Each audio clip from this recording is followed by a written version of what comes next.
BAL 3, ils disent, vous devez suivre des ratios de liquidité. Alors, vous devez suivre des ratios de liquidité. Globalement, on en a deux, le Liquidity Coverage Ratio et le Not Stable Funding Ratio. Alors, on va voir ce que sont ces deux ratios. Alors, le LCR, Liquidity Coverage Ratio, c'est du flux. On va voir, c'est du flux et c'est 30 jours. On est sur des durées de 30 jours. Le NSFR, on va être sur du stock et on va être sur un an. Je décris. Le LCR, le Liquidity Coverage Ratio. L'objectif, c'est quoi? On va regarder toutes les sorties nettes de trésorerie. Je vais décrire net, les sorties de trésorerie. Tous les paiements auxquels on va devoir faire face. Les retraites dépôts, les remboursements de dettes, etc. Et on va s'assurer qu'on a suffisamment d'actifs liquides de haute qualité qui vont être transformables en cash pour faire face à ces retraits. Okay. Donc attention, on n'est pas exactement sur la même chose que le ratio français. Des encours d'actifs liquides de haute qualité, c'est-à-dire des choses qui sont transformables en cash rapidement. Et on va le voir d'ici 30 jours. Rapidement, c'est 30 jours. Par rapport aux sorties nettes de trésorerie. Donc je vais décrire c'est quoi ces encours que le régulateur considère comme liquides et on va voir comment on calcule les sorties nettes de trésorerie. Alors, on doit être sûr qu'on va avoir suffisamment de cash par rapport aux sorties. Donc le ratio doit être supérieur à 100%. J'y reviens, des petites subtilités. Voilà. Et on doit, donc l'objectif, c'est important que je le lise parce que c'est la définition du comité de Bâle, cette norme a pour but d'assurer que la banque dispose d'un niveau adéquat d'actifs liquides de haute qualité, non grevés, donc des actifs qui ne sont pas déjà utilisés comme garantie, comme collatéral sur autre chose, pouvant être convertis en liquidité pour couvrir ses besoins sur une période de 30 jours calendaires, en cas de grave difficulté de refinancement. Vous n'arrivez plus à trouver de financement sur les marchés, ça part de cette hypothèse. En gros, vous n'avez plus du tout accès au marché, on veut être sûr que les actifs que vous avez en portefeuille vous permettront de faire face à votre risque de liquidité, sans plus pouvoir faire appel au marché, sur la base d'un scénario défini par les responsables prudentiels qu'on va voir dans un instant. Et bien allons-y. Qu'est-ce qu'ils considèrent comme liquide? Déjà, très simplement, le cash, ce qu'on a à la Banque centrale. Bon, ça, c'est du cash, c'est liquide, les 44 milliards, il n'y a pas de problème, c'est de la liquidité. En 30 jours, il n'y a rien à transformer, c'est déjà du liquide. Ça, c'est pris en compte à 100%. L'autre chose, il n'y a que ces deux choses qu'il faut regarder. Parce qu'il y a différents niveaux d'actifs liquides, vraiment les actifs très liquides. L'autre chose, c'est les titres émis par des États ou des entités publiques, pondérés à 0% sous BAL 2. Entre guillemets, c'est des titres d'État de super bonne qualité. Donc on part de l'hypothèse que ce marché n'est jamais fermé et qu'on peut les revendre, des OAT, des Bunds, des Treasury Bonds, on peut les vendre sur le marché et en 30 jours, c'est transformable en liquidité. C'est une hypothèse. Voilà. Donc ça, c'est vraiment le cœur de nos actifs liquides. Mais le régulateur va quand même un petit peu plus loin. Il va dire, il y a d'autres actifs qui sont peut-être moins liquides, mais qu'on va pouvoir prendre en compte. C'est quoi? Tous les titres émis par des États, mais qui sont pondérés à 20% dans le cas du ratio de solvabilité. Un petit peu plus risqué. Okay, un petit peu plus risqué. Vous allez pouvoir les prendre en compte, mais vous allez les pondérer à 85%. Okay, on part de l'hypothèse que quand vous ne les vendrez pas à 100%, mais qu'à 85% de la valeur. Je continue et j'explique le 40%. Vous pouvez aussi considérer comme liquide des obligations d'entreprise, obligations sécurisées ou non sécurisées, okay, qui ont une note de AA- ou au-dessus. AA- ou au-dessus, mais vous rajoutez une décote de 20 à 40%, puis une pondération à 85%. Donc là, voilà, part de l'hypothèse, c'est quand même moins liquide. Mais ces actifs-là ne peuvent pas représenter plus de 40% de la totalité des actifs.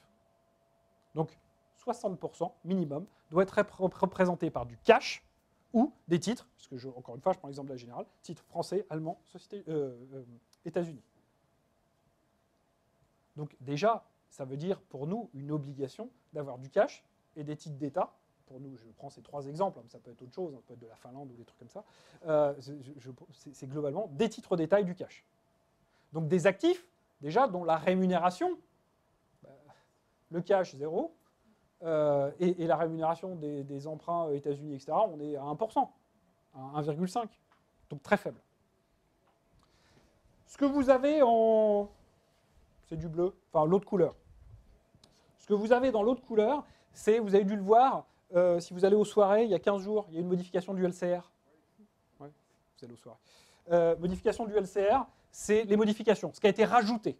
Donc il y a 15 jours, ils ont dit « Ah, on va quand même rajouter quelque chose. On va vous autoriser à prendre les obligations d'entreprise et les covered bonds qui ont des notes, donc en dessous de AA-, de A+, à BBB-. Okay, on va vous autoriser à les prendre en compte. Bon, et certains RMBS de titres issus de titrisation, on va vous autoriser à les prendre en compte, mais pondération de 50 ou de 25%, et ça ne peut pas représenter plus de 15% de l'ensemble. Okay, donc ça a été rajouté, donc ça nous a permis d'améliorer un petit peu plus, effectivement, notre ratio en rajoutant ce type d'actifs. Ça va ? Ça, c'est ce que le régulateur considère comme étant liquide ou étant transformable en liquidité en 30 jours. Donc, bon, ça je l'ai dit, hein, l'objectif, ça va être notre enjeu opérationnel. On doit savoir quel type de titre on doit avoir, donc la note de titre, bon, ça c'est simple. Alors en plus, ces lignes de titre ne doivent pas avoir diminué de plus de 10% au cours d'une période de stress. Sinon, vous ne pouvez pas la prendre en compte. Bon, 10%. Voilà. Ça, c'était le numérateur. Maintenant, le dénominateur. Qu'est-ce qui est considéré comme sortie de trésorerie ? Comme sortie de trésorerie. Alors, d'abord, c'est les sorties nettes de trésorerie. Donc, on va regarder les flux sortants et les flux entrants. Flux sortant, c'est j'ai une dette qui arrive à échéance, je dois la rembourser.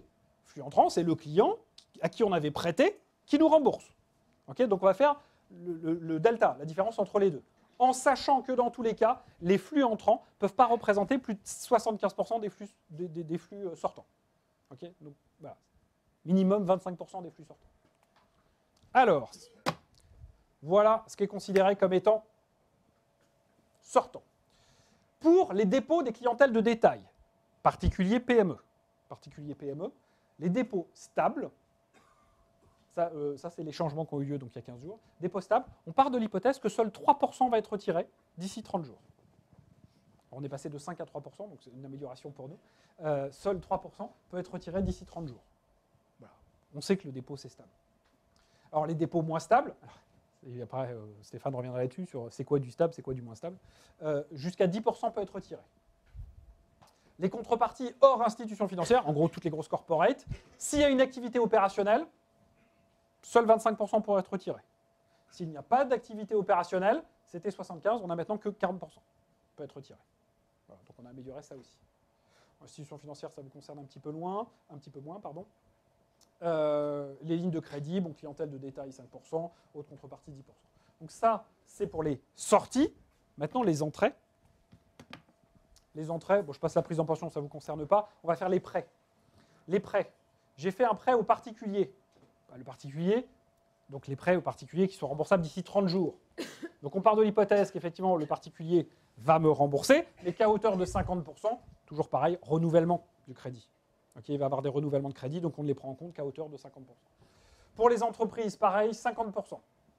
Sur les institutions financières, on se donne la possibilité de ne pas renouveler. On sait très bien que s'il y a un problème de liquidité, on s'autorisera sans aucun problème à arrêter de prêter aux banques. Donc on part de l'hypothèse qu'ils nous remboursent à 100% et que derrière on renouvelle rien. Voilà les hypothèses qui sont utilisées par le régulateur. Ou dérivé, pareil, ça vous intéresse moins. Voilà les flux entrants. Vous voyez l'idée ? Donc on fait le différentiel entre les flux sortants et les flux entrants, sachant que les flux entrants ne peuvent pas représenter plus de 75%. Voilà. Ce LCR, on doit le calculer tous les mois. Tous les mois, entre la fin du mois et la publication, 2 semaines maximum. Okay, fin du mois. Alors, tous les mois, en sachant que dans les périodes de stress, on doit pouvoir passer à 7 jours, voire à une journée. Okay, donc, on doit être capable de dire au régulateur, voilà exactement où on en est, de ce ratio-là. Donc, la mise en place du LCR, elle est claire, on l'a vu au départ. On doit détenir des actifs beaucoup plus liquides, qui sont des actifs à faible rendement, donc qui vont dégrader notre rentabilité. Des portefeuilles de titres d'État, des portefeuilles de cash, c'est pas un portefeuille, mais du cash, qu'on va avoir. Voilà. L'autre chose, on doit être capable de distinguer les dépôts en fonction du type de contrepartie. On doit avoir les bonnes notes sur les contreparties. Il devait être mis en place en 2015, en sachant qu'il y a toute une période d'observation entre aujourd'hui et 2015. Alors ce qui a été décidé, vous avez dû le voir il y a 15 jours, c'est qu'en 2015, le ratio devrait être respecté à hauteur de 60%. Et ensuite, on augmente de 10% chaque année. 60% en 2015, 70% 2016, et ainsi de suite. Donc en 2019, on doit être à 100%. Donc le régulateur a changé. Au lieu de demander que le ratio soit respecté à 100% 2015, c'est 100% en 2019 et 60% en 2015. Attention, c'est ce qu'a demandé le régulateur. Sur le marché, ce qu'ils attendent, c'est 100% dès que possible. Et dès que possible, c'est pas 2015. Ok, c'est dès que possible.